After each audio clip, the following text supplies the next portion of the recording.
ಶಿರಸಿಯ ಮಧುವನ ಹೋಟೆಲಿನ ಆರಾಧನಾ ಸಭಾಂಗಣದಲ್ಲಿ ನಡೆದ ಗ್ರೀನ್ ಕೇರ್ ಸಂಸ್ಥೆಯ 5ನೇ ವರ್ಷದ ವಾರ್ಷಿಕ ಸರ್ವಸಾಧಾರಣ ಸಭೆಯನ್ನು ದೀಪ ಬೆಳಗಿಸಿ ಉದ್ಘಾಟಿಸಿ ಮಾತನಾಡಿದ ಮನೋವಿಕಾಸ ಸಂಸ್ಥೆಯ ನಿರ್ದೇಶಕರಾದ ಗಣಪತಿ ಭಟ್, ಯಾವುದೇ ಸಂಸ್ಥೆ ಜನಸ್ನೇಹಿ ಸಂಸ್ಥೆಯಾಗಿ ಮಾರ್ಪಾಡು ಹೊಂದಬೇಕಿದ್ದರೆ ಜನರ ಆಶೋತ್ತರಗಳನ್ನು ಪ್ರತಿಬಿಂಬಿಸುವ ಯೋಜನೆಗಳನ್ನೇ ರೂಪಿಸಬೇಕಾಗುತ್ತದೆ. ಆಗ ಮಾತ್ರ ಸಂಸ್ಥೆಯು ನಮ್ಮ ಸಂಸ್ಥೆಯಾಗದೆ ಜನರ ಸಂಸ್ಥೆಯಾಗುತ್ತದೆ ಎಂದು ತಿಳಿಸಿ ಗ್ರೀನ್ ಕೇರ್ ಸಂಸ್ಥೆಯು ಮಾಡುತ್ತಿರುವ ಕೆಲಸಗಳನ್ನು ಪ್ರಶಂಸಿಸಿದರು. ಮುಖ್ಯ ಅತಿಥಿಗಳಾಗಿ ಗ್ರೀನ್ ಕೇರ್ ಸಂಸ್ಥೆಯ ಪ್ರಧಾನ ಸಲಹೆಗಾರರಾದ ರಾಮಚಂದ್ರ ಭಟ್ ಮಾತನಾಡಿ, ಸಂಸ್ಥೆಯ ಪದಾಧಿಕಾರಿಗಳು ಮತ್ತು ಸದಸ್ಯರಿಗೆ ಸಂಸ್ಥೆಯ ಧ್ಯೇಯೋದ್ದೇಶ ಮತ್ತು ತಮ್ಮ ವೈಯಕ್ತಿಕ ಧ್ಯೇಯೋದ್ದೇಶಗಳ ಮಧ್ಯೆ ಸರಿಯಾದ ಹೊಂದಾಣಿಕೆ ಇರಬೇಕು ಎಂದರು.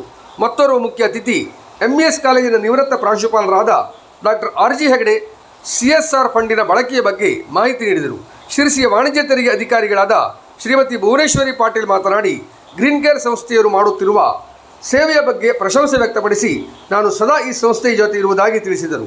ಸುಯೋಗಾಶ್ರಮದ ಶ್ರೀಮತಿ ಲತಿಕಾ ಭಟ್ ಮಾತನಾಡಿ, ಗ್ರೀನ್ ಕೇರ್ ಸಂಸ್ಥೆಯು ಸುಯೋಗಾಶ್ರಯದ ವೃದ್ಧರಿಗೆ ಮಾಡುವ ಆರೋಗ್ಯ ಸೇವೆಯ ಬಗ್ಗೆ ಮೆಚ್ಚುಗೆ ವ್ಯಕ್ತಪಡಿಸಿದರು. ಲೆಕ್ಕ ಪರಿಶೋಧಕರಾದ ಗಣೇಶ್ M ಹೆಗಡೆ ಸಂಸ್ಥೆಯ ಕಳೆದ ವರ್ಷದ ಲೆಕ್ಕಪತ್ರಗಳನ್ನು ಸಂಪೂರ್ಣವಾಗಿ ತಿಳಿಸಿದರು.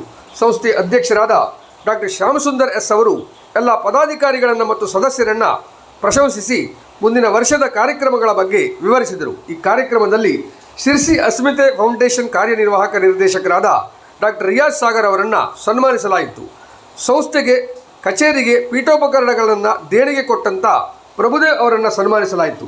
ಗ್ರೀನ್ ಕೇರ್ ಸಂಸ್ಥೆಗೆ ಉತ್ತಮ ಸಹಕಾರ ನೀಡುತ್ತಿರುವ ಕರ್ನಾಟಕ ರಾಜ್ಯ ಸರ್ಕಾರಿ ಫಾರ್ಮಸಿ ಅಧಿಕಾರಿಗಳ ಸಂಘ ಜಿಲ್ಲಾ ಶಾಖೆ ಉತ್ತರ ಕನ್ನಡದ ಅಧ್ಯಕ್ಷರಾದ ಮಹೇಶ್ ಡಿ ನಾಯ್ಕ್ ಮತ್ತು ಸಂಕಲ್ಪ ಟ್ರಸ್ಟಿನ ಅಧ್ಯಕ್ಷರಾದ ಶ್ರೀಕುಮಾರ್ ಪಟಕಾರ್ ಅವರನ್ನು ಅಭಿನಂದಿಸಲಾಯಿತು. ಕಾರ್ಯಕ್ರಮದಲ್ಲಿ ಗ್ರೀನ್ ಸಂಸ್ಥೆಯ ಸಲಹೆಗಾರರು, ಪದಾಧಿಕಾರಿಗಳು ಮತ್ತು ಸದಸ್ಯರು ಉಪಸ್ಥಿತರಿದ್ದರು.